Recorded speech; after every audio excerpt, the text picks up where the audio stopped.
I have spent 2 days in Saudi Arabia on an official tour. I've held several meetings.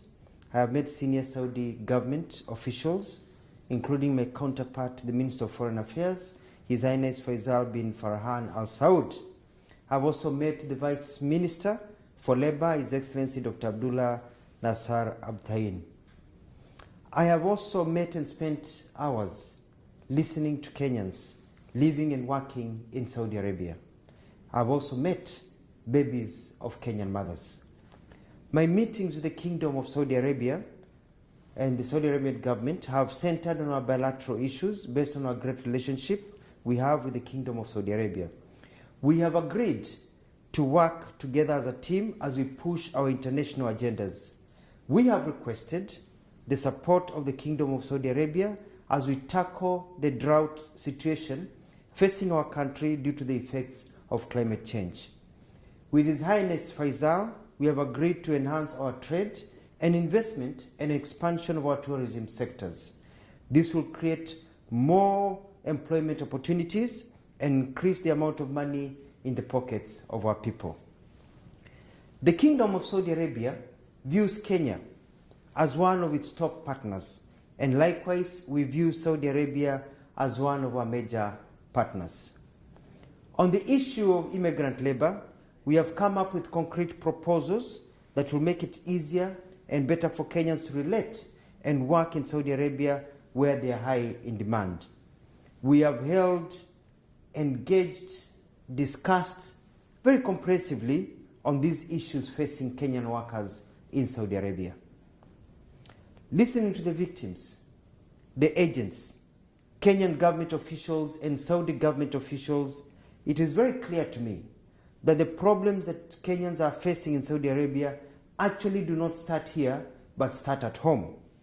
The system is flawed and corrupt, and unless fixed, nothing will change. There is massive corruption in the way Kenyans are prepared to come to be domestic workers in Saudi Arabia. This is a major concern for all of us. This is a major concern for all of us, including the government of Saudi Arabia. We have to break the cartels and streamline the agencies, some of which are owned by prominent Kenyans.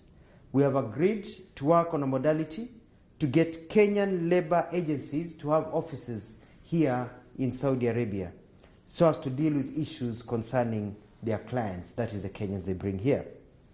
We will, in collaboration with the Saudi government, flush out illegal agencies and blacklist agencies that do not perform as per the law. The rights of all workers, as enshrined by the laws of Saudi Arabia and Kenya, will be enforced.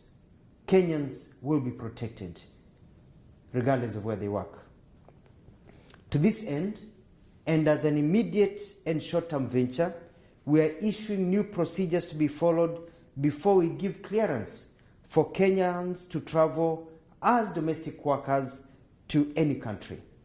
Kenyan immigration officers will also not allow Kenyans to travel out of Kenya to Saudi Arabia as domestic workers without fulfilling the set requirements. This will start on Monday, 7th of November, 2022. We have set up a joint technical team of Kenya and Saudi government officials to fast-track labor issues. They start their work in 2 weeks' time on the 17th of this month. We have also dedicated an emergency hotline for Kenyans in Saudi Arabia to call when facing any difficulties. The emergency hotline number at the Kenyan Embassy will be given. It is +966 500 755 060.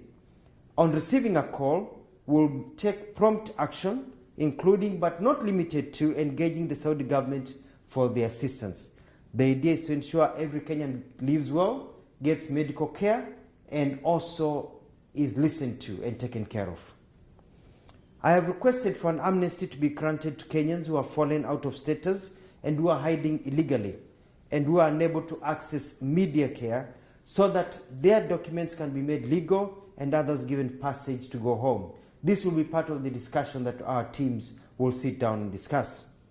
The Kenyan government, my office, is also dispatching additional staff to the Riyadh embassy to assist in the process of legalizing Kenyans who are out of status and processing travel documents and other necessary work that needs to be done to help our Kenyans. Saudi Arabia has great potential and is a major market for our workers, and especially trained ones.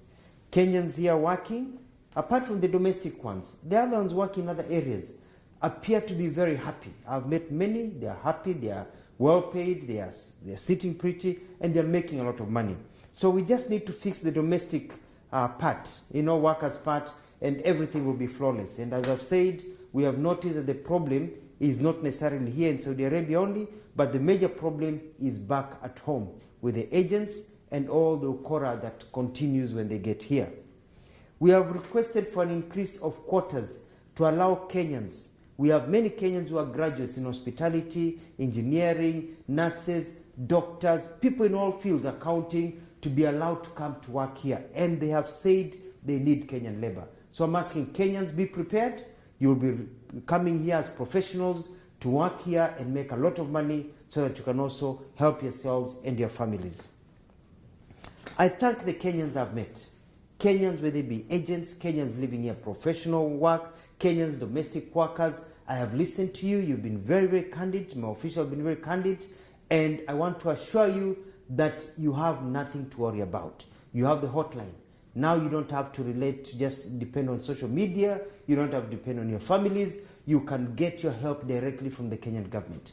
The Saudi Arabian government has said that they are shocked by the reports that they have seen, and they are going to work hand in hand with us to ensure that the things that we see reported do not appear ever again. We have problems, yes, with the agents. We have problems also that face immigrants and diaspora when they go to different countries, but we can sort that out. And I'm glad the Saudi Arabian government is willing to help us be able to sort out all these problems that we are facing. I want to thank the Kingdom of Saudi Arabia for their candidates, for their candid and open bilateral discussions and their support. I thank them for according Kenyans this great opportunity to work, and I'm confident with the new engagement we will achieve much more. I'd like to repeat and say that we have agreed on many things. One, provisional medical care to Kenyans.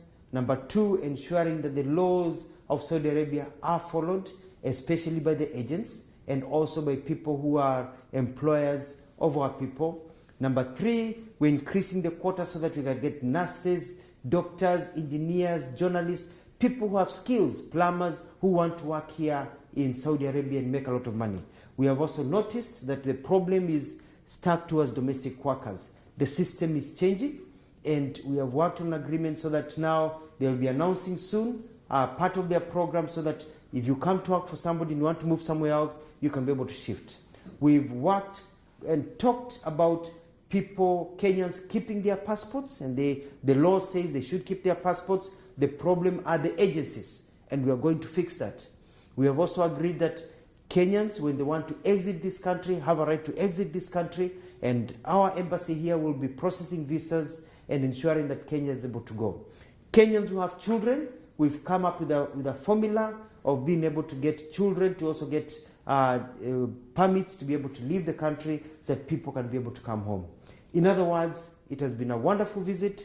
We've sorted out a lot of things. I've had numerous meetings with Kenyans, and I can tell them you now have a government that listens to you, you have a government that cares, and you have nothing to worry about. I'll be on top of things, and we are going to get permanent solutions to our challenges. Saudi Arabia, the nation, the Kingdom of Saudi Arabia, they're our friends. They care about us. They want to invest more in Kenya. They want more Kenyans working here. And they are also shocked by the stories that Kenyans have been telling. And we've narrowed down, especially our officers here. We've narrowed down, we know what the problem is, and I'm going to deal with it with my colleagues in cabinet to ensure it never happens again.